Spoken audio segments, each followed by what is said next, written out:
Hey, it's Marley. Welcome back to my channel. In honor of Valentine's Day this week, I am going to be talking about romance books, specifically my top 20 favorite romance books of all time. I've done this before for my top 20 thrillers, and now I wanted to do it for romance. These are all going to be adult romances other than one, which is going to be a YA romance, just because I couldn't find 20 adult romances that I loved. And just a little bit about my romance tastes, if you want to make sure that your tastes align with mine before you keep watching the video. You are not going to find any books here that are dark romances or like taboo romances. Those aren't the types that I'm into. I do mostly read traditionally published books. I really like the tropes of enemies to lovers or rivals to lovers, fake dating, grumpy sunshine is a favorite. I also don't need books to be super steamy. I would actually prefer books to be on the less steamier end. So if you feel like we might have similar romance tastes, here are my top 20 recommendations in no particular order. So we'll just get the YA book out of the way. And that's going to be the Heartstopper series, the romance obviously being between Nick and Charlie. This is a really popular series for a reason. It is so cute. We have the graphic novel series. There's also a couple novellas that follow them, and of course the Netflix TV show. Nick and Charlie are both going to high school in the UK. They end up developing this really adorable, sweet friendship, which then turns into a romantic relationship. Of course, because they are queer, it deals a lot with that at the beginning, kind of figuring out who you are, coming out, finding acceptance. And as the series goes on, they delve into more serious and deep topics like dating someone with mental health issues, eating disorders, what that looks like. Also, what it can be like when you find yourself in more of a codependent relationship, especially as they are talking about going off to university. As the series gone on, despite it being so sweet and adorable and heartwarming and uplifting, they also tackle a lot of important, serious issues as well. So this is a great series. Nick and Charlie are just a fantastic couple that even adults can enjoy. Let's get into the adult romances now. First of all, I want to start out with Beach Read by Emily Henry. The reason I want to start with this is because I used to think I did not like any romance books until I read this one. This was one of the very first romance books I read that I really truly loved, and it kind of opened my eyes to what the romance genre can be. We're following our two main characters, Augustus and January. They are both authors, and in fact, they actually have a bit of a history. They knew each other in college and they were a bit of rivals. So we have that rival to lover trope that is just awesome. But then they end up meeting again years later when they're both staying at these beach houses next to each other. And since they're both dealing with writer's block, they strike up this deal that they're going to write each other's genres. I think they have some sort of bet of who can actually write the other genre. So she normally writes romance books, so now he's going to try writing romance. He normally writes literary fiction, so now she's going to attempt to write that. So we have these really great tropes going into it, and then Emily Henry's writing is just amazing. Not only is she hilarious, she's really great at writing the banter between the two main characters, but she also weaves in a lot of the more deep topics that I look for in romances. I don't just want something that's total fluff, totally silly. I really like for there to be more deeper topics going on too, and this one deals a lot with grief as more of the serious topic. So I really liked that her books can kind of bridge between contemporary, like literary fiction, and romance. And so I would especially recommend her books like Beach Read if you are new to the genre of romance and just trying to kind of dip your toes into it, because that is what worked for me, and I was very impressed with this one. Now let's talk about One True Loves by Taylor Jenkins Reid. This is more of an emotional romance book. This is one that really got to me, made me cry. So if you're in the mood for that, I definitely recommend it. However, I do not recommend the movie. That was horrible. So we have our main character, Emma, and we originally see her when she is in high school and she has a crush on this athlete. They start up this relationship and it's great. We see their love story. They get married, but then he dies.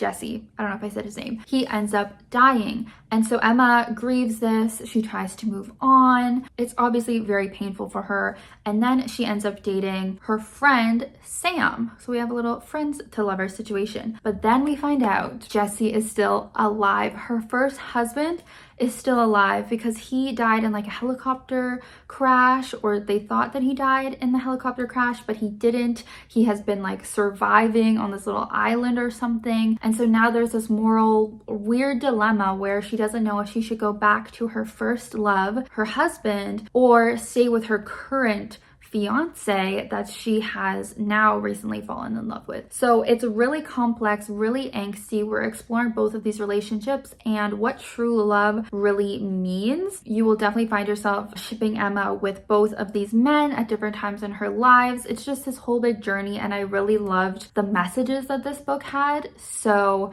this was definitely a favorite for me. My next recommendation is Red, White, and Royal Blue by Casey Mcquiston, another book that has a movie adaptation, and I actually would recommend that movie adaptation. But similar to Beach Read, I read this pretty early on in my romance reading journey, and I really loved it. I gave it 5 stars, which I rarely do for romance books. Again, it just had such great tropes, great writing, just was great. In case for some reason you haven't heard of this, we are following Alex and Henry. Alex is the son of the President of the United States. Henry is the grandson, I believe, of the King of England. They do not get along.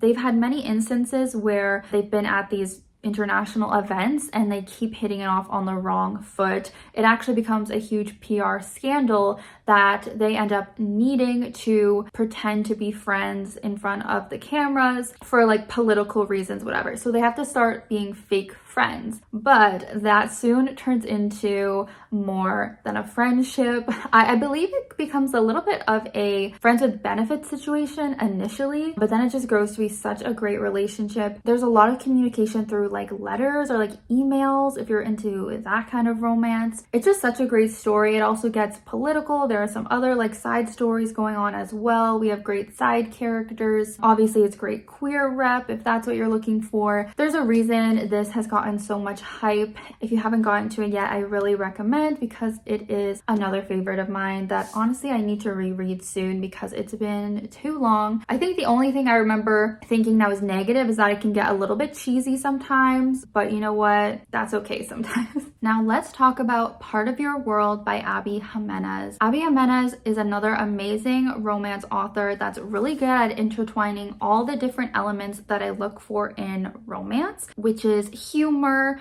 and then also the deep, meaningful stuff like I've talked about before. So in this one, our 2 main characters are Alexis and Daniel, and they are from, as you can imagine, 2 very different worlds. So Alexis is this really renowned surgeon or like doctor at this hospital. She comes from a line of prestigious doctors who have all worked here. Very successful career. She lives in the big city, and then she is going through a hard time. I think she's going through a divorce or breakup from her boyfriend, and she's currently in therapy and realizing just how abusive this relationship was. And she's also dealing with some toxicity with her family as well. So that's, you know, the serious deep stuff that I like to have in there. Then we have Daniel, who lives in a small town a few hours away. He's the mayor of the town. He runs like a little bed and breakfast, I believe, has a pet goat, like more of the country boy. He also has some like angsty stuff going on, but they happen to meet one night when he helps her get her car out of a ditch, and they have like a hookup situation, but then they just can't stop thinking about each other. They start this relationship that seems doomed to fail because of all the differences in their lives, the distance and all that kind of stuff, but they're just so sweet together. They just can't stay away. This book could be so funny. It could be so sweet. It's just one of the most perfect romance books that I've read that you definitely need to check out. Let's bring up Miss Sally Thorne, and I'm not going to talk about the book. You might think I am. The Hating Game, no, that is not one of my favorite romances, but I really loved her book Second First Impressions. The tropes for this, I would say it's almost like a friends to lovers story. It was giving slow burn, which I should have mentioned in the beginning as another thing I really like in romances is a slow burn. But in this one we have Ruth as our main character. She has been working at this retirement home and she's very career focused, very focused on doing the best job she can, addicted to her job, kind of a type A personality. Also kind of like an innocent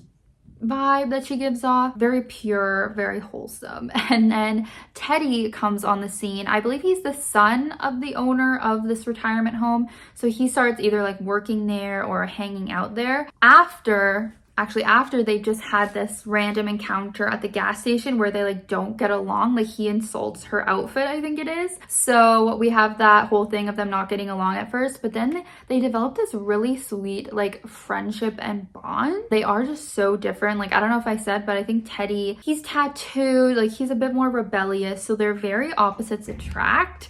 I would definitely recommend this if you want an opposites attract romance, slow burn, friends to lovers. We still have some angst in there, but in my opinion, like this is the romance book from her that should be more hyped. I didn't really love the hating game, like the toxic masculinity going on there. I definitely preferred this one. Maybe it wasn't perfect, but it was a very sweet romance that I did enjoy. Next up is The People We Meet on Vacation, another Emily Henry book. I've already expressed my love for her. This one is a little bit different from Beach Read. It's following Alex and Poppy. They have actually been friends since college, and we see them in two different timelines. We're going back and forth. Or I guess we're in multiple timelines because the flashbacks keep changing. But anyways, in the flashbacks, we're seeing them go on these vacations together. Every year they would go on a new vacation, as Poppy is a travel journalist, so she's very passionate about travel. And then we're seeing them in the present day where they have not been speaking for like a couple years or something, and we don't know why. There was some sort of conflict, but now they miss each other so much, they value their friendship, that Poppy has asked Alex to go on this one last vacation with her. So we're seeing their current day vacation where there's a lot of tension and angst and uncertainty on our part because we don't know what happened between them to lead to that conflict. So this is really fun. It's great that we're getting to see those flashback chapters developing their relationship and their friendship, and then the present day with that tension. Like I said, we have another opposites attract romance here where Poppy is very adventurous and kind of out there, and then Alex is more bookish. I think he is like a teacher. They kind of have different ideas for their life, but you end up seeing why they do work so well together. I think it's like probably her most popular book as well, the most well-liked. So if you are going to read a book from her, I think you definitely need to check out this one. Let's get this next one out of the way, and don't judge me for it because we're going to talk about a Colleen Hoover book. But in my defense, for most of Colleen Hoover's books, I don't read them for the romance. I read them because they're addicting, easy to read, for the drama, and also for the plot twists, because she has a lot of like plot twist considering she writes romance. But one that I actually really liked the romance in is Heartbones, and this is one that not many people talk about. People mostly talk about like Ugly Love, November 9, but no, those are definitely not my favorites. Heartbones is one of those books that, again, I read early on in my romance reading and it just really stuck out to me. I really liked the relationship between our two main characters, especially because it is an enemies to lovers. So we have our main character, Bea. I think she's still pretty young, like maybe just getting out of high school. She grew up in poverty. I think her mom was a drug addict and her mom has recently died. So now she gets in contact with her dad, who she has never really spent much time with before. He lives off somewhere else and he's rich and has like a new family, but she ends up going to spend the summer with him and his family at this like beach house type of thing. While she's there, she meets Samson, who is her love interest in this, but they really don't get along at first. Again, we have two people coming from very different worlds. Samson seems to be very privileged and rich, and Bea kind of resents him for that, but eventually they do start to have feelings for each other and attraction. They think it's just gonna be a summer fling, but the feelings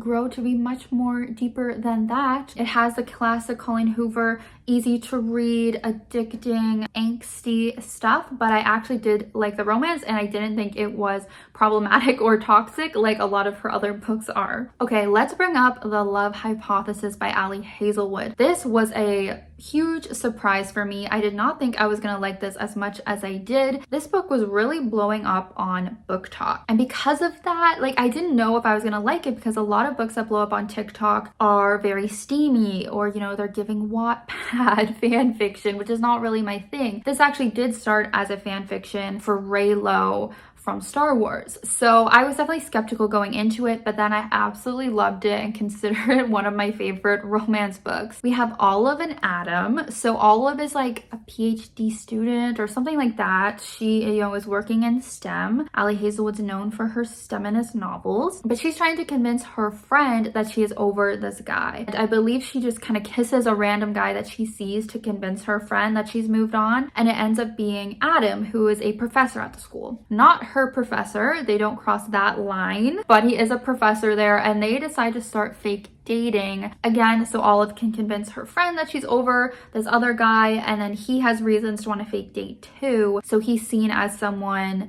willing to commit because the school thinks he's a bit of a flight risk. Anyways, so it is one of the best fake dating books, I feel. It also has the grumpy sunshine, which was so cute to watch. Adam is the grumpy one, in case you didn't know, and it's kind of like a hate everyone but you type of situation between them. And something about Allie Hazelwood's writing, I think you either really connect with it or you don't, and I really connect with it. I think she's so funny. Her writing's just so funny, and her couples always have such great chemistry, so I really do recommend checking this book out if you have been avoiding it for some reason. Now let's talk about Take a Hint, Dani Brown by Talia Hibbert. This is the only book from the series on this list. The first and the third one didn't really connect with me as much, but this second one in the series following Dani Brown was so good. As I just said, it's the second book in a companion series where we're following all of these sisters, but Dani, I think she's the middle sister, and she is some sort of professor or something like that, but she has been burned in the past. Like, she is over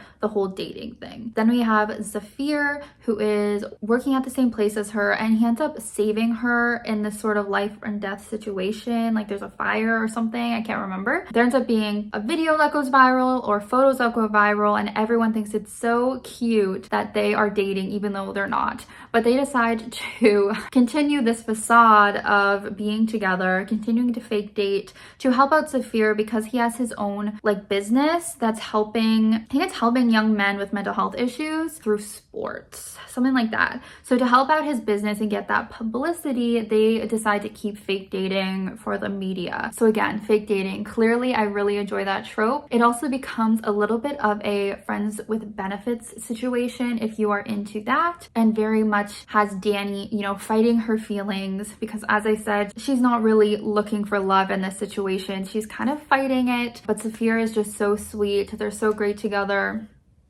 Was definitely impressed with this one. Now I have to talk about Sarah Hogle because she has to be one of my favorite romance authors. And the first book I read from her was You Deserve Each Other. I know I said I like there to be like deep, meaningful stuff in my romances, but this is one of those silly, goofy ones that I actually love. This one's interesting because we start out with our main couple already engaged. We have Naomi and Nicholas. I forget how long they've been engaged for, but clearly they have an established relationship. But the only issue is Naomi wants to break it off. She no longer feels like she likes Nicholas. They're fighting constantly. She's really annoyed by him. She wants to end it. But the thing is, they already have their, wedding deposit down. So whoever ends the relationship is going to have to cover that expense. And she doesn't want to do that. She's not very well off financially. Nicholas is a lot better off. So she is trying to make him break up with her by like pranking him and bullying him and doing all these things to make him break up with her. This leads to a very hilarious book in my opinion. I could see it maybe getting on people's nerves because our main character can be a little bit much, maybe a little bit unlikable, but I just had such a fun time with this. It was laugh out loud funny for me. Obviously it has the trope of second chance romance, so it's really sweet seeing them actually remember why they fell in love, why they got engaged in the first place. It was just very fun,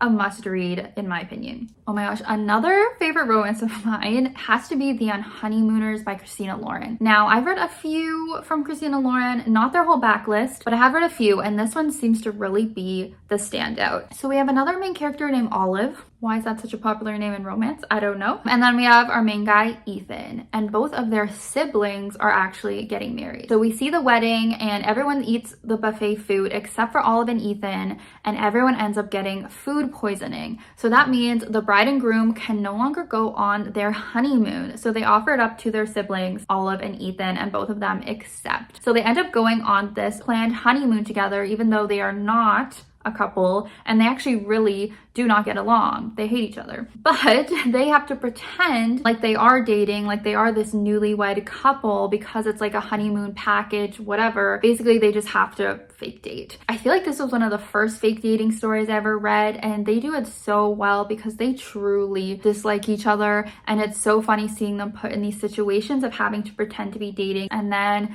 those fake feelings end up becoming real, and it's great. And I remember another thing I liked about this book is it does not get too steamy. In a lot of these books I talked about, sometimes there's a little bit of some awkward, smutty stuff going on. This one is fade to black, so I did like that. Maybe some people wouldn't like that. Yeah, I just have really great memories of this one, except I feel like the third act drama annoyed me, if I'm remembering correctly, but that's pretty common in romance. So has it been a minute since we talked about Emily Henry?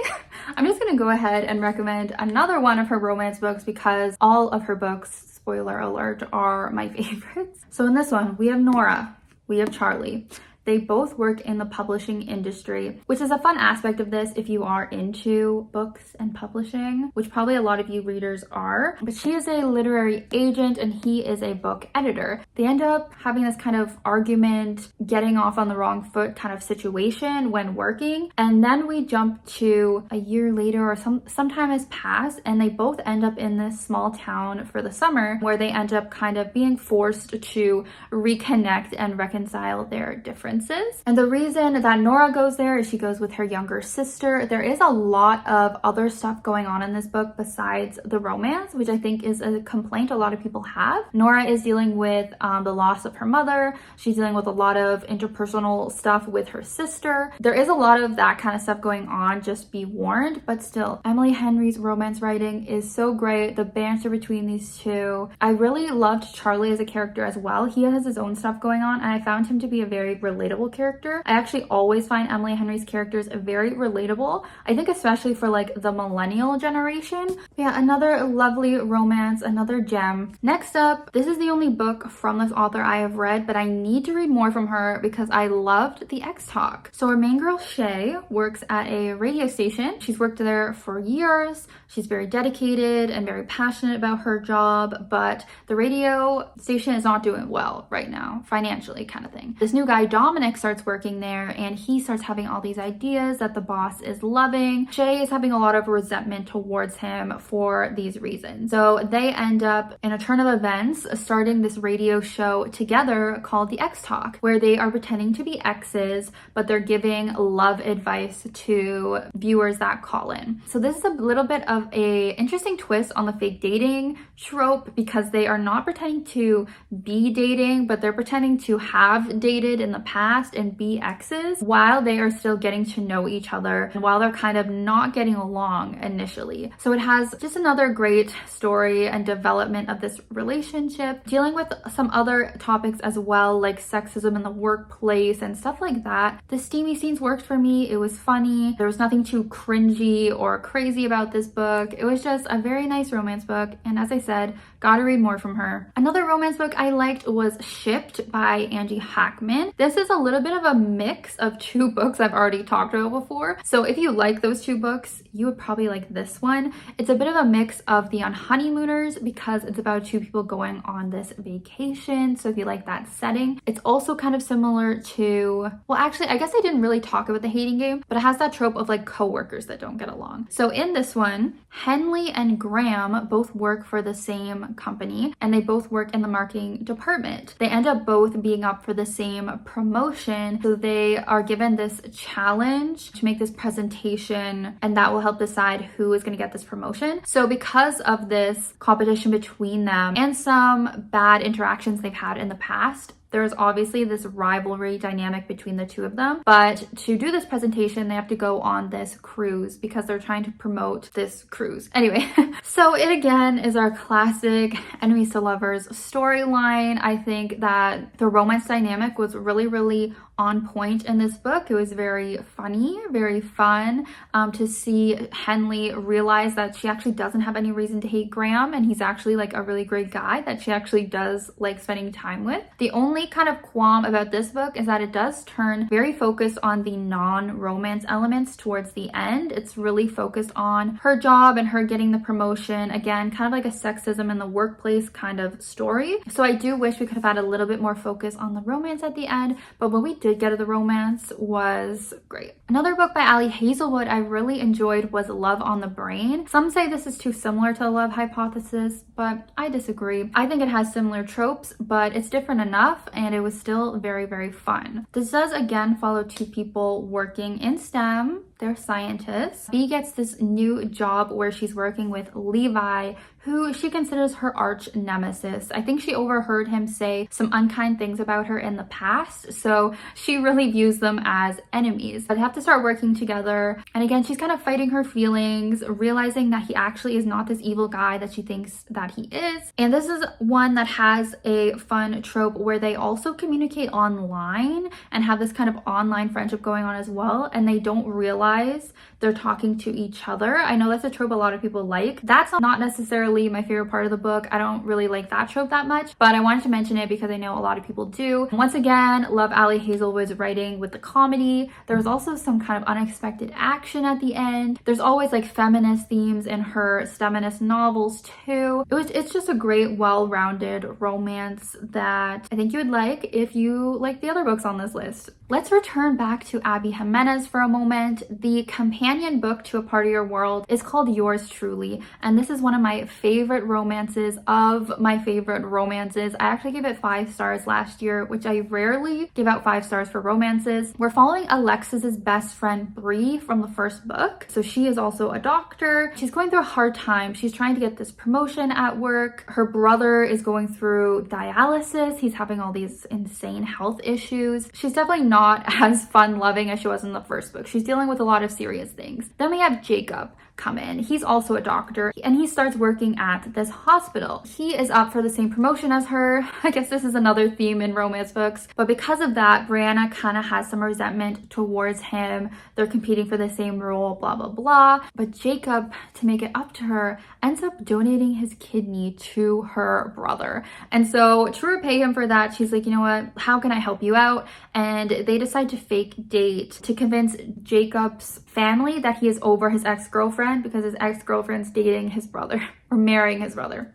There's a lot of stuff going on in this book, but I liked that. I liked that I felt like we got so much in this one book. So much fun tropes. I didn't mention they also start writing letters to each other to get to know each other. So again, we have that going on along with the fake dating. Jacob is just such a sweetheart, like one of the best heroes from a romance book. Like he's so great. He's struggling with anxiety as well, so he's very relatable, I think, for a lot of us readers. There is something that happens towards the end that I know a lot of people don't like, and I didn't think I would like it either, but for some reason it really just worked for me. If you read it, you know what I'm talking about, but for some reason it just worked. I just enjoyed this one immensely. Okay, we're getting down to the wire here. Sorry if this video is so long, but next up I want to talk about Just Like Magic by Miss Sarah Hogle. Again, my romance queen. This is actually a holiday romance, which I was shocked to have a holiday romance on my top romance list because normally the other ones I've read just do not work for me. They're too cheesy, they're too Hallmark. It's just not for me. But this one really truly was. Again, it is a silly goofy time when we're with Miss Sarah Hogle, but I gotta highly recommend this one. So Betty is our main character in this. She grew up kind of with fame and privilege. Her grandmother's a famous actress. All of her family kind of works in film or they're social media influencers, that kind of thing. But she recently had this big drama in the media where now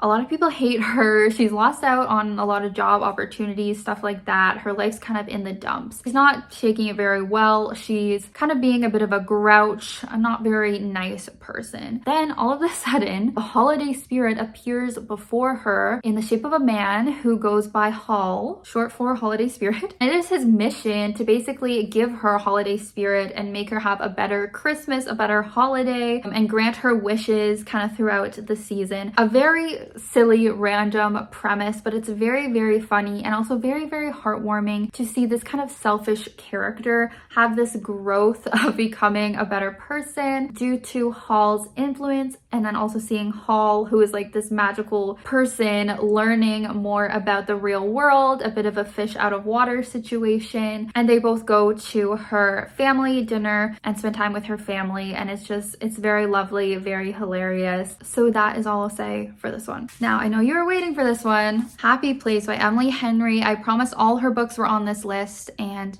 they are. Again, this is one that didn't go over well with everyone, but it still did really work for me. And again, I think it will if you are similar to me and liked a lot of these books on this list. Our main characters here are Harriet and Wynne. They actually, I think, met in college, and they, had this typical relationship and ended up getting engaged. But now they've actually broken off their engagement, but they haven't told any of their friends yet. Then they get invited to this weekend at the cottage with all of their friends.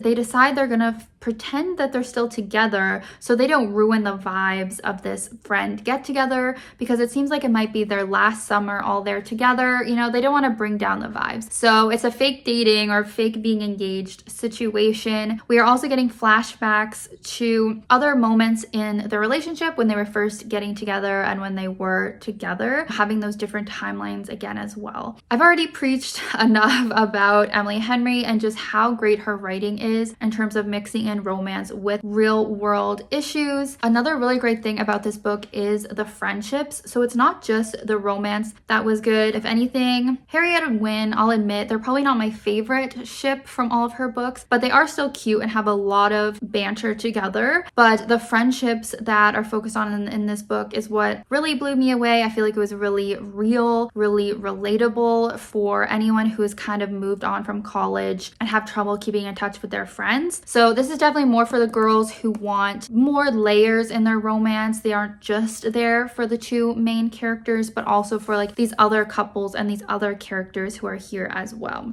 And the last book, the 20th book on this list, is The Bodyguard by Katherine Center. And this is another 5-star read and one of my favorite romances of all time. I just read it recently. For some reason, it just worked for me so well. In this book, we have Hannah, and she works as a bodyguard, which is fun because it kind of flips the script a little bit. It's not the guy that's a bodyguard, it's her. She is going through a hard time because her mom has just passed away and her boyfriend decides to dump her. So she really needs a good distraction. She really wants to dive herself into work. She gets put on this assignment to guard this famous superstar, Jack. I think he is a famous actor, and he is coming to town because his mother is currently going through cancer treatment. He needs a team of bodyguards to kind of watch out for him because he's known to have some stalkers who live in the area. So she gets assigned to him, but because he doesn't want to stress his mom out too much, he's like, hey, you need to pretend to be my girlfriend so my family is shielded by like what's actually going on. Hannah is not happy about this. She really wants to keep it professional, but she's like, okay, I'll pretend to be your girlfriend. So we have this great fake dating setup once again. And what I really liked about this book was the humor. This humor reminded me a little bit of like Sarah Hogle's books, which we know I love. That kind of like silly stuff that just really works. The main character, instead of being a super like angsty main character, she's kind of like a silly, fun one. And I just loved that. The two main characters were just really, really likable. Jack as a main guy too was so sweet. He was not your typical douchey, like famous guy. You see that he's going through a lot too. Obviously it's hard to be famous, but then on top of that, he's recently lost someone, so they can kind of bond over that as well. There's also a little bit of like fun action in this book towards the end too, with her being a bodyguard. It was just the perfect romance book for me. And when I posted my review on Goodreads, Katherine Center actually liked it, so that's fun. I'm just gonna be talking about this romance book probably non-stop. It is one of my absolute favorites. I saved it for last on the list for a reason. But yeah, please read this book, or if you already have, let me know what you think down below. And finally, that is going to be the end of my romance recommendation video. These are my top 20 favorite romances that I've read so far. But if there's any you think that I would like and you want to give me a recommendation, please feel free to leave it down below. Thank you guys so much for watching. I hope you have a great rest of your day, and I will see you next time. Have a great Valentine's Day.